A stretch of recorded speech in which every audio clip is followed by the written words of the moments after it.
So the slave trade began in the 15th century when Portuguese explorers started capturing and enslaving Africans on the west coast of Africa.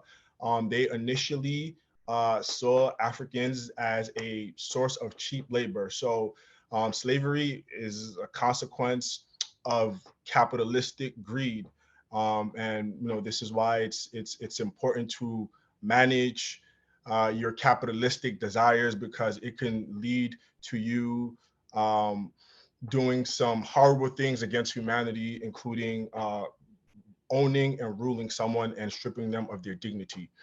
So enslaved Africans it was estimated that about 12.5 to 12.7 million Africans were forcibly transported across the Atlantic during the trade. And they came from various regions in Africa, including West Africa, Central Africa, and Southeast Asia.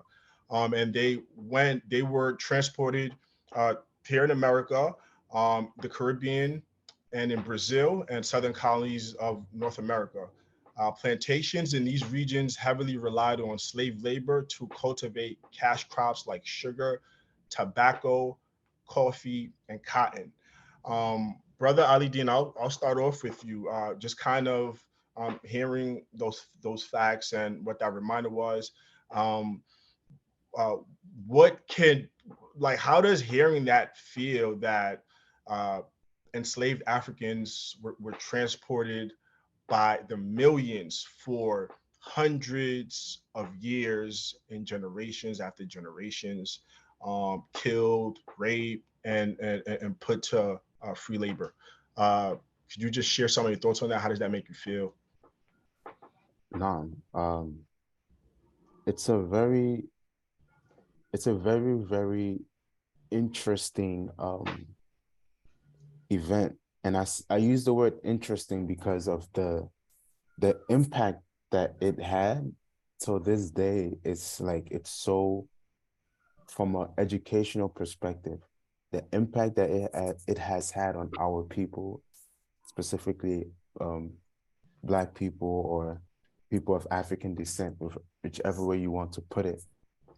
Its ramifications goes beyond just, oh, it left us, financially bankrupt when when they like Brother Gareth clarified, when they finally quote unquote abolished slavery, right?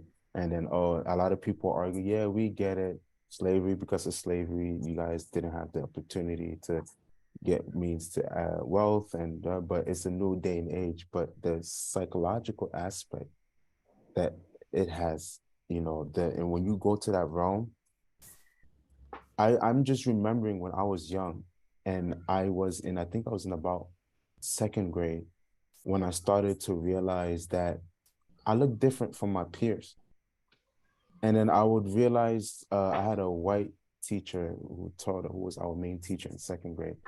And I would always talk about, oh, look at my skin, look at your skin.